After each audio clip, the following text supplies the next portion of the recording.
Well, let me give you an overview. When the CME started in 1972, the gold standard was an idea that was mainstream. We had Fed governors who were members and other members of the financial class, the head of Chase Bank, people like that. And over the ensuing years, the idea of gold basing money fell out of favor. And I think the group became more of a fringe group until 2008, when all of a sudden people started reviewing the literature and looking at the markets and realizing that gold was still an essential part of any financial system. And since then, there's been a lot of progress educating people in the financial world and outside of it how important gold is. And at the grassroots level, we now see states operating on multi-levels to reinstitute gold as money. And what's interesting is that the Constitution gives the states the right to do this.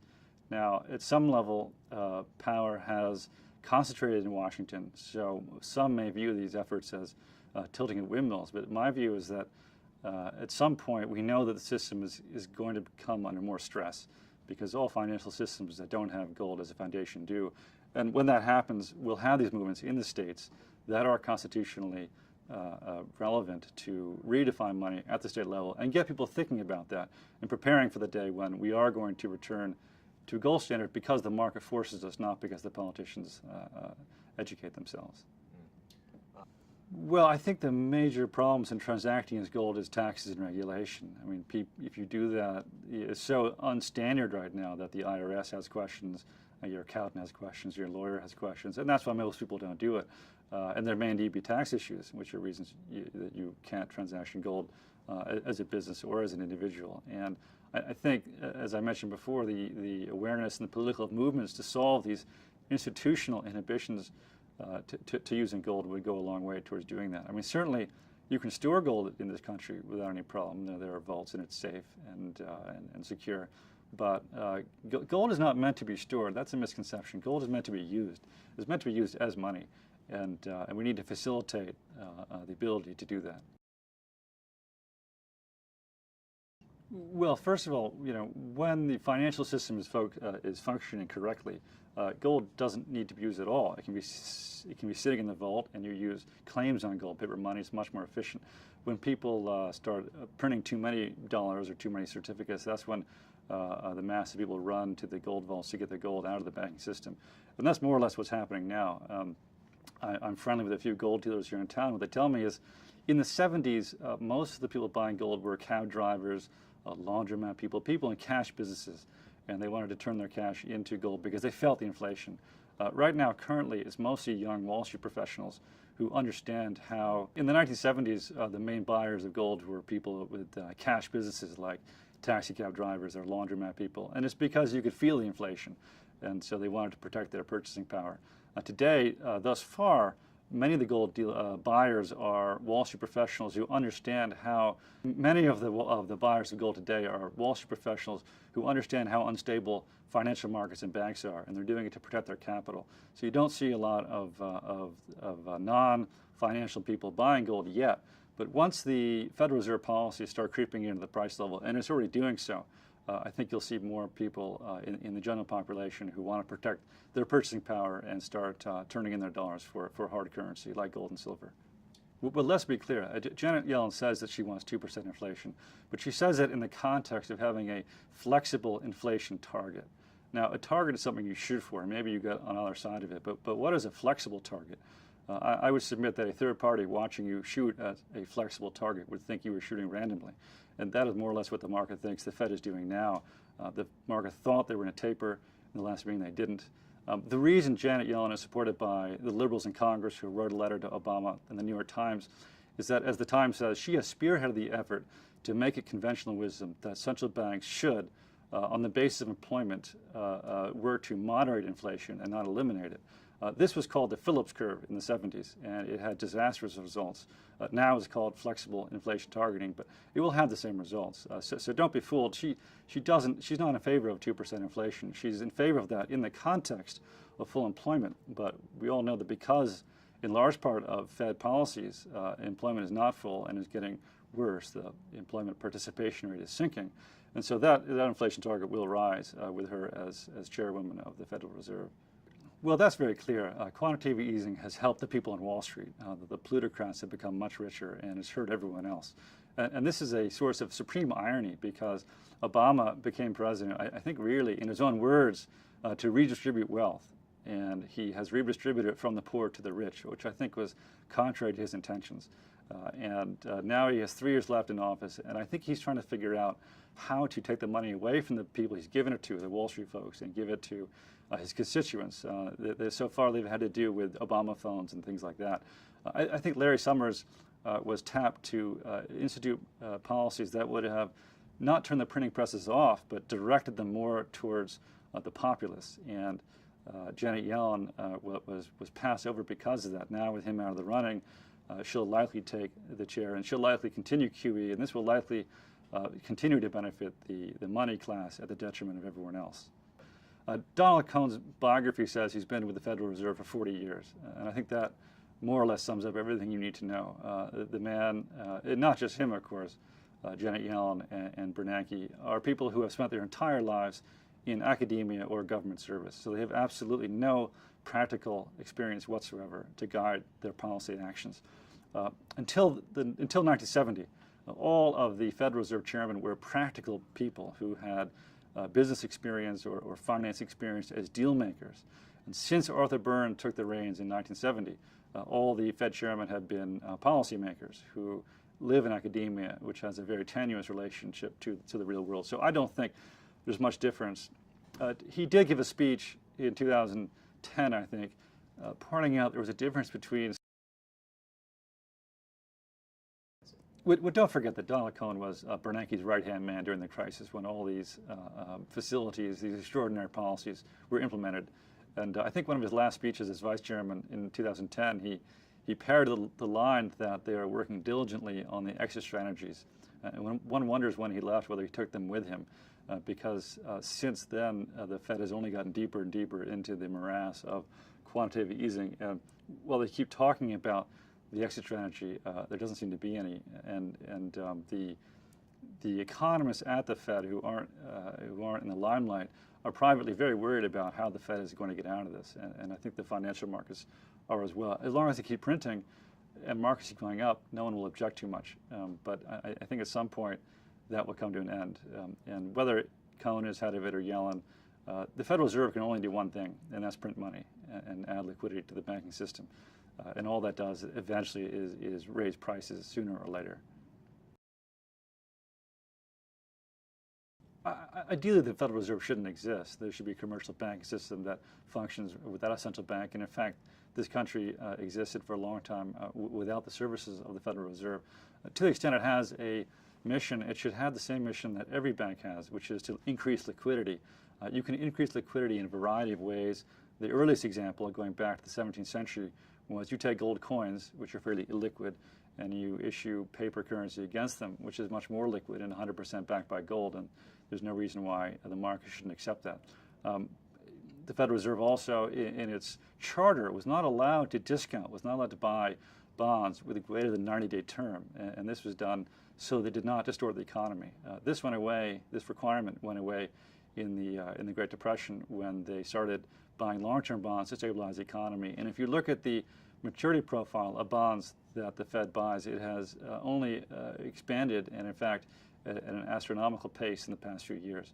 This is what's dangerous. And when the markets finally turn against the Fed, when interest rates finally go up, the central bank will be sitting on huge losses, and those losses will land on the holders of the currency. And that's why people are fleeing the currency and going towards gold. Yeah, until central banks became predominant, let me start again. Until central banks became predominant, the market did in fact set interest rates. The way it worked was banks would have gold and they would issue claims against the gold. And when people got nervous, they would go take their claims for gold back to the bank window and ask for their gold. And the way the bank convinces you not to do that is they raise interest rates. And then you're being paid to leave your gold in the vault, and then you do. And if the bank needs more gold, they can raise interest rates. So it was the general market that, through the flow of gold, set interest rates. And the interest rate is the most important price signal in an economy. It tells all businessmen and all entrepreneurs what projects they can engage in and what projects are not affordable. And what the Federal Reserve has done by taking control of interest rates is remove that pricing signal from the economy.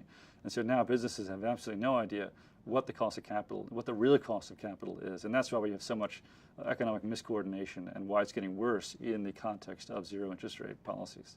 Because we've had central banks controlling interest rates for so long, people forget that not too long ago the market was responsible for interest rates. And the way the mechanism worked was banks held gold and they issued claims against their gold. And when people got nervous, they would go back to the bank with their claims and ask for the gold. The way banks would prevent that from happening was by raising interest rates. And so the demand for gold directly was a signal to the bank of how high the interest rate had to be. The interest rate is the most important signal in an economy. It tells all businesses and entrepreneurs what activities are affordable and what activities are not affordable.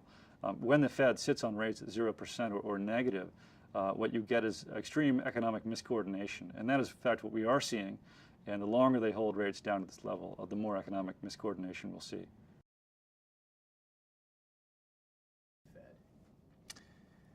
Enormously well-credentialed inflationist that we should not let run the Federal Reserve is the way I see Janet Yellen. Let's start over with saying Janet Yellen is. Okay, yeah.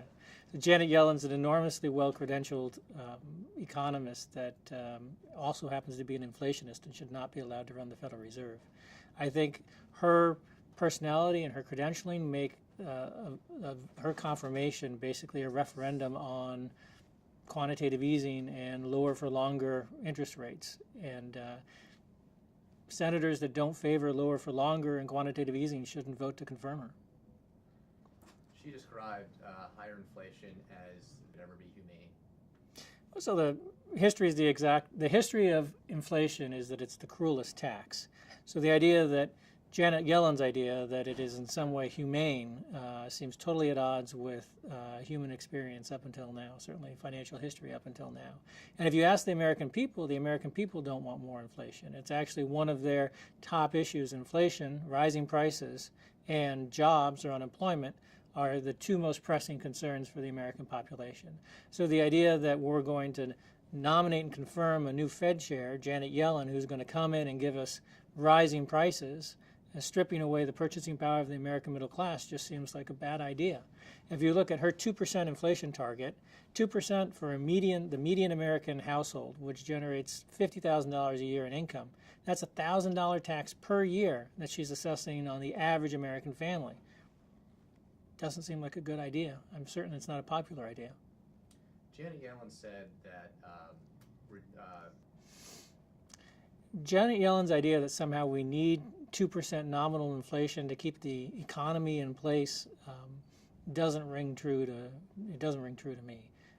We have a low rate of growth in the American economy, but the biggest problem we have are declining real wages for the middle class. So if you look at nominal wages for the middle class, they've held constant at about $50,000 per year over the last 5-6 years since the crisis, 5 years since 2008. But at 2% a year in inflation, that's an almost 8 or 9% cumulative reduction in their purchasing power over time. I think lower inflation, a decrease in rising prices, would actually preserve the purchasing power of the middle class and be good for America. It would also allow the market to clearly communicate messages to the middle class. You know, the average worker that has declining real wages but flat nominal wages doesn't clearly see at all times that reduction in their living standard. It's kind of a gradual accumulation over time. So I'm not sympathetic to the view that somehow we need 2% inflation to maintain our modest rate of growth in this economy. Before we forget about him, give us your thoughts. You know, Donald Cohn would be Ben Bernanke, you know, again, as would Janet Yellen. What's really interesting about the overall selections for the next Federal Reserve Chair that we see floated out of the Obama administration is there's not a Paul Volcker amongst them, right? The Obama administration is trying not to make a mistake on this policy. They understand that their vision of big government necessitates very easy money. And we have in America now very easy money by any standard. So we have, in addition to quantitative easing, we have interest rates at 0, which are 2% below the nominal rate of inflation and 3% below what would be normal short-term risk-free rates of, say, 1% positive return on savings. So we're disincentivizing the federal government from saving, we're disincentivizing the American public from saving, and we're encouraging debt. We have 327% debt to GDP in America. That's too much to handle high interest rates, but we're encouraging more debt accumulation with the extraordinary low interest rates. And so it doesn't seem as if though it has it's not a long-term policy that I think has any clear end in sight. What do you think will happen? I think the long-term consequences of easy money are wealth redistribution in a way that's opposite actually to what I think the Federal Reserve intends. So the elite that own financial assets, I think will continue to take a greater share of the national income and national wealth. I think the middle class and lower class will continue to see their real wages decline. It's ironic that this policy, the outcome of the policy, is actually the opposite of what they intend. They intend it to be a very humane policy to help the middle and lower class, but the actual effect is the opposite, and we see that. So eventually, there will be a day of reckoning with respect to this easy money or negative real interest rates. At some point, there will be a loss of confidence in the dollar. At some point, the rate at which your savings are being eroded by these very low nominal and negative real rates of interest will become apparent to everybody. It will become apparent to everybody that there's not going to be a change of course here. And I think at that point in time, the Fed's going to have to choose very clearly between higher rates of inflation or higher both nominal and real rates. And looking at the indebtedness of the economy, I think it's very unclear as to whether or not any of these individuals has the willingness or the ability to really raise rates and put America through the kind of recession that would be required under this system to preserve the purchasing power of the dollar in that kind of scenario. So I think the end game is bad. It's very problematic. Could another Paul Volcker, if he exists, of one man? Yeah, I think Paul Volcker would himself tell you that he couldn't do today what he did in the early 80s. The economy is so much more indebted. The economy is 3 to 4 times as indebted as it was in the early 80s. And so the effect of those precipitous rises in interest rates back in the early 80s mapped on to 2013 or 14 would have a much more dramatic effect on our financial architecture. And our financial architecture is configured around the idea that we'll have these very low nominal and real rates. So I don't think Paul Volcker could come in and even do what he did back in the early 80s if we had a persistent inflation problem. And I think that's why it's so important to allow states to give their citizens an opportunity to use gold and silver coin as sound money. Because the idea of going cold turkey, I think, will be a very difficult sell in D.C. In economic growth. The Great Moderation, I think, is best described as a great debt accumulation. And so the way in which we achieved those very low levels of volatility for more than 2 decades was papering over any problem we had. So in 87, we papered over the problem. Again in 90, 91 with the S&L crisis. Again with the Asia crisis. Again with the internet crisis, and then again in 2008 financial crisis. So the solution to every problem is more debt. Well, now we're at a point in time where the solution to too much debt is more debt. And it's not clear, I think everybody can understand, that that's not a long-term solution. But there's no really easy way out for the Federal Reserve, right? They know raising rates is a problem for the economy and basically takes away the one thing the Federal Reserve claims it's giving us. It takes away stability. It takes away their ability to micromanage the U.S. economy. So if they can't give us that, what are they giving us? And I think that's the real problem for them, is it challenges the purpose of their existence or what the Federal Reserve claims to be able to do. And so I doubt they'll reverse course, but I think we really do need to prepare Americans for a monetary future that is less comfortable than the one they've been living in for several decades, because the amount of debt we have now in the economy is simply unsustainable. Talk a little bit about the connection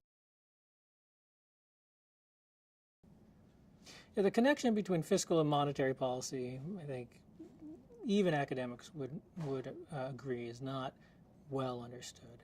I think we're starting to see the clear outlines of how that interaction works. And basically, if you're running very loose fiscal policy, you have massive deficits, and you know that your central bank is going to be able to purchase all those bonds that the market may not want to buy at those very low rates, that gives you a great deal of assurance. And so when you go down to DC these days and you say, gosh, you're running, $800 billion deficit, you don't see any panic. You don't see any fear in the eyes of the congressman, because they know there's a waiting bid for the bonds that they're issuing every year.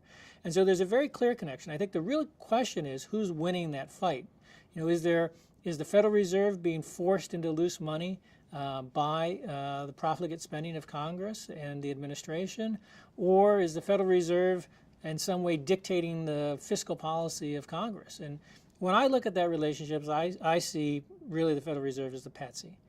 They're the ones that are left picking up the pieces for Congress's misbehavior. And they're not willing to credibly threaten Congress with higher rates if they don't get their fiscal house in order. And this also plays into the politicization of the Federal Reserve. So you now see, in 2013, the nominees for central bank governors, not just in the United States, but elsewhere in the economy, are nominated on the basis of their easy money. So President Obama is not making a mistake in Janet Yellen in terms of the policy outcome he's going to get. She's not a Paul Volcker in disguise. She's quantitative easier, low for longer inflationist, and you see this in the other countries as well. The ECB clearly made a move to easy money with Mario Draghi in comparison to Trichet. The Bank of England, with the appointment of foreigner, Mark Carney, to succeed Mervyn King, clearly an endorsement for quantitative easing and easy money.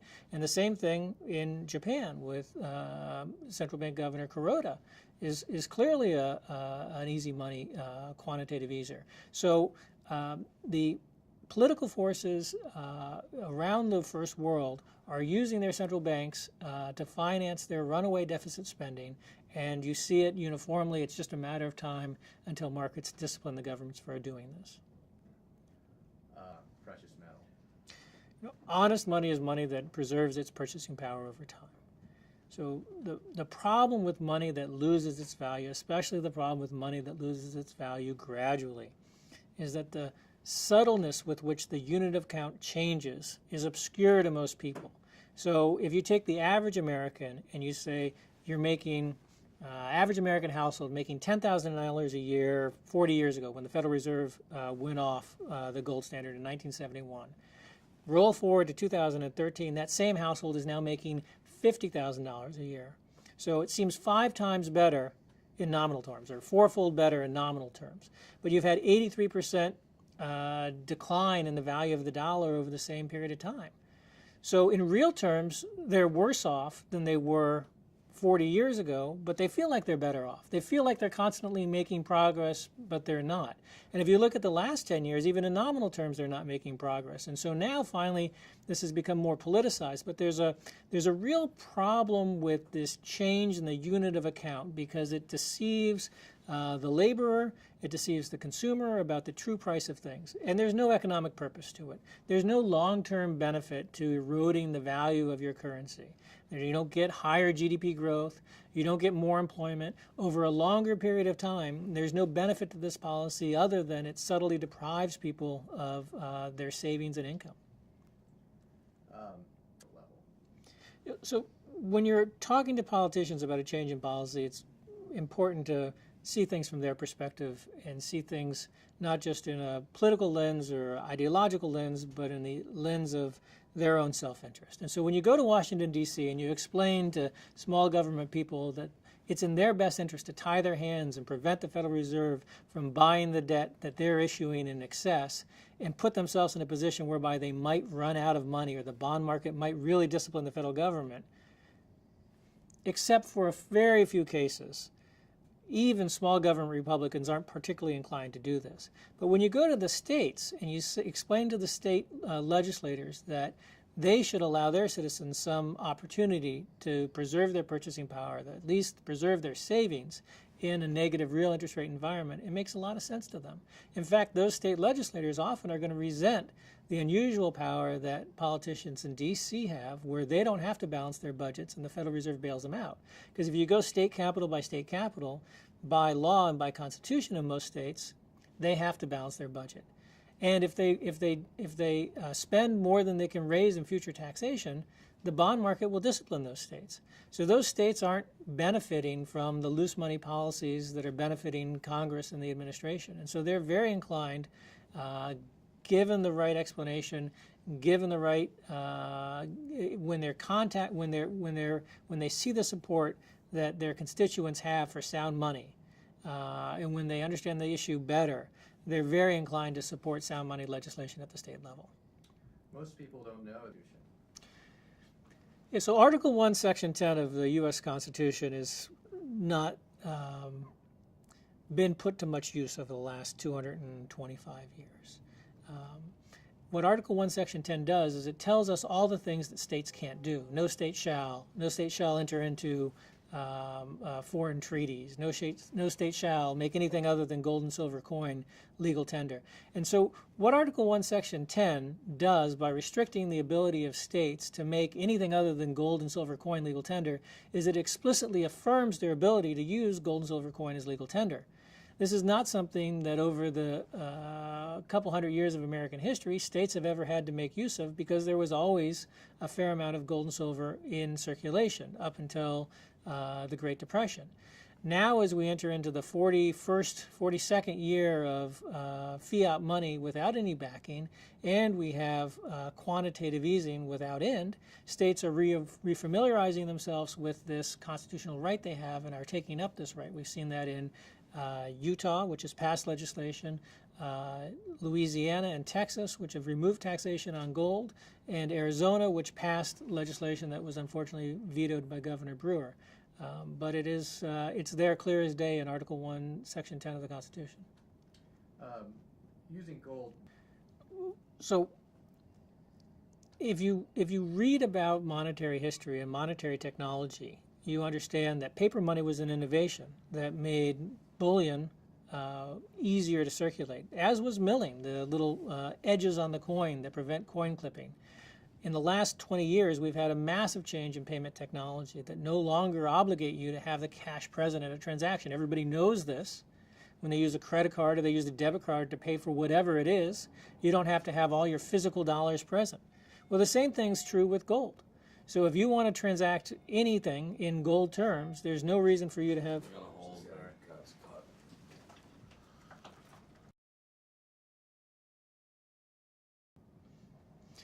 Over the millennia, technologies changed the way people use and think about money. So you had paper. Paper money was a big invention that made gold and silver coin, copper coin, more usable in small transactions and daily transactions.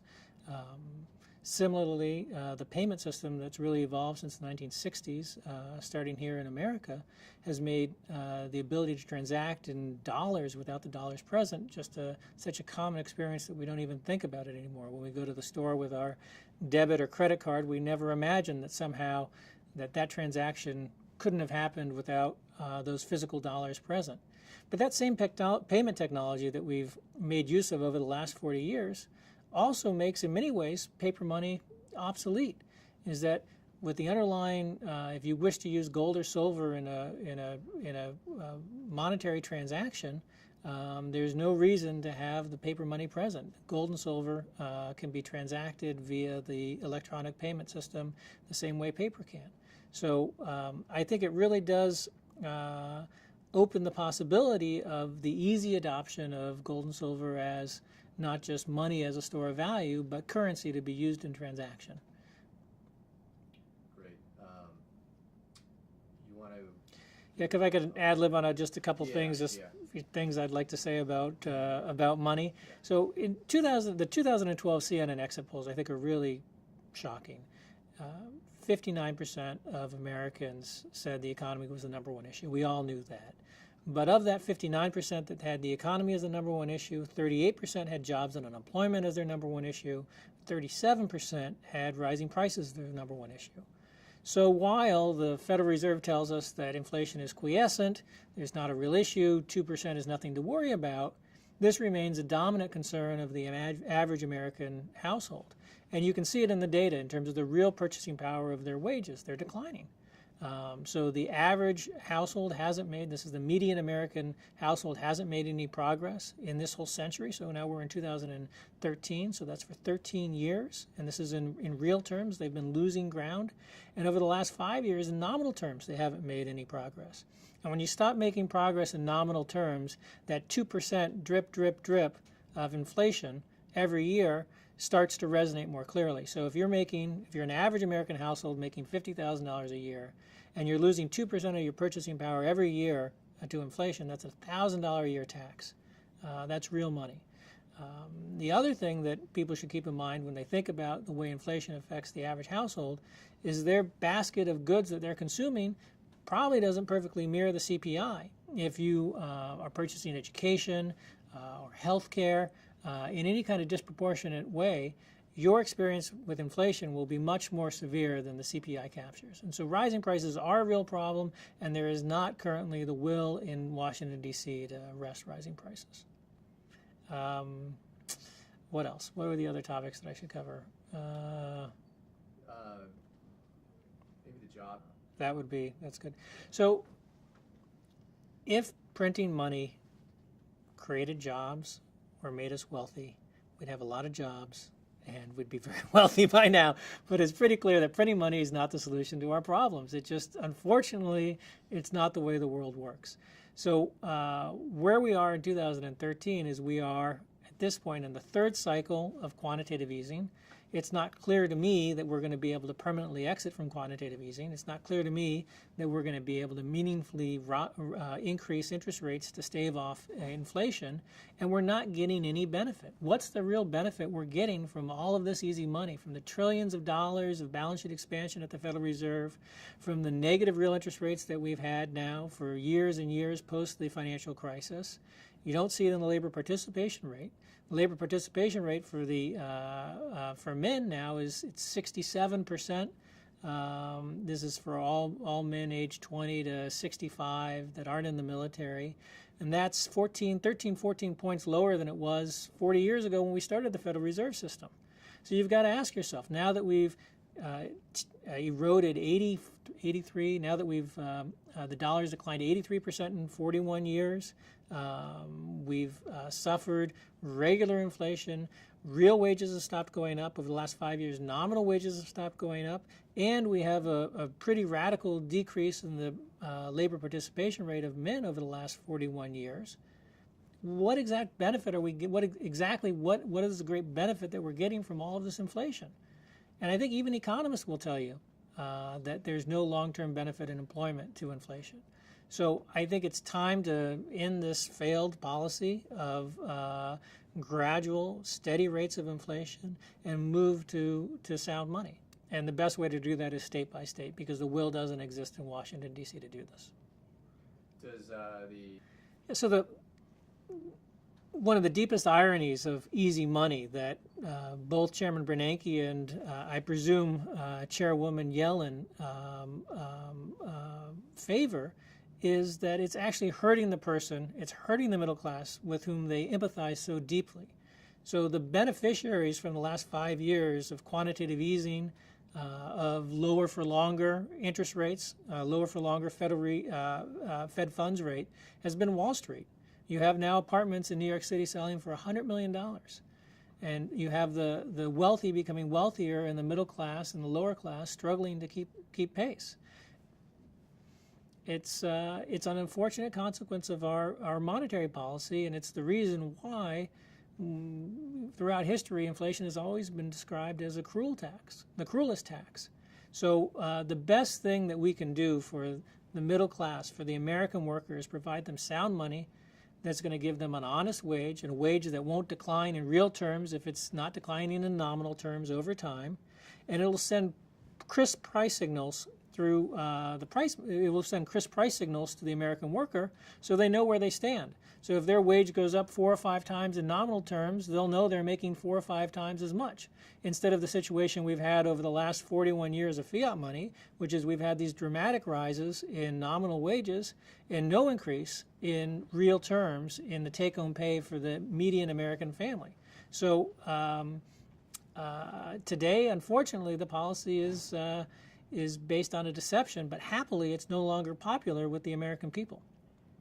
Part of that deception So as a money manager, one of the most frustrating things over this summer of 2013 and fall of 2013 has been the gyrations of the market as any Fed governor, any voting member of the FOMC gets anywhere near a microphone. The market will go up or down a couple hundred points on the opinion of a government worker. It undercuts the value of what I'm trying to do professionally, and it makes clear to us that really it's monetary policy that's setting asset prices in the short term, or that's at least the experience we're all having. And for those people that bet right about which way these 12 government workers are going to vote, right, they can generate fantastic returns, right? If you know that they're going to keep printing $85 billion every month, you could have been long U.S. stocks and made a lot of money. And there's a lot of people on Wall Street that are spending their lives analyzing the behavior of the FOMC. What exactly are they going to do? But the average person probably has no idea what the FOMC is, let alone what they're going to do. And so the average person is losing their savings if they're in a bank account. They're not sophisticated, perhaps, enough to invest in products that would protect them against this gradual inflation. And their wages are very likely being eroded by the gradual rate of inflation that we have in the economy. So it's a very easy monetary policy, and quantitative easing in particular, privilege a very small set of financial professionals able to anticipate what those movements in rates and the Fed's balance sheet are going to be. most Democrats say that we could cure the financial system. So the impulse that we have from regulators to really get control of the banking system in America is in many ways a response to a banking system that's out of control, that's undercapitalized, that is not itself responsible. The problem with regulation and Dodd-Frank style regulation is that it centralizes decision-making of an already very centralized banking system. So banks over the last 30 years have been pulling back very aggressively all the decision-making power from branches. So credit and underwriting decisions and increasingly are now made in centralized departments at banks, and then those centralized departments are increasingly adhering to government regulation for their policies. And so you have this massive centralization and government control over underwriting and credit extension in the economy. I think if we really want a vibrant economy, what we want to do is we want to push that decision-making back down to the branch level. So we want banks that are well capitalized and banks that have cultures that allow them to devolve that decision-making down to the branch level, where small business and entrepreneurs can actually get loans, capital for their businesses, and can actually have a meaningful interaction with an underwriter that understands what they're doing in their business. Okay, so the American Principles Project has rewritten the RNC's autopsy, which was published earlier this year. The RNC attributed the losses in 2012 to mainly technical issues. I think the issue is really one of messaging. It's a very substantive issue. The Republican Party has narrowed down their message to efficiency, prosperity, and security. And it turns out that that message really doesn't resonate with the American people. And if you ask the American people, if you ask in particular the American people that voted for Obama on which issues do they trust Republicans more than Democrats, it's not on economic issues. In fact, they think Romney would have been similar in terms of his management of the economy, in terms of his qualifications to manage the economy, to President Obama. The real issue on which Republicans have an ability to reach into Democratic voters is on moral and theological issues. So why it is that the Republican Party wants to walk away from the issues that created a big tent that elected Reagan, really, that brought in the Reagan Democrats is beyond me. I think in part it has to do with the convictions of the RNC staffers, RNC leadership, and of elite Republican donors that don't want anything to do with the social issues. But if we're going to build a winning Republican coalition, a winning Republican majority in a presidential contest, we're going to need that fuller message, the message that really appeals to the whole person, that includes life and marriage and religious liberty, not just security, prosperity, and efficiency. And the Republican Party has been resistant to absorbing this loss in 2012 and drawing the right conclusions. Great. Okay. Thank you very much, gentlemen. Everybody.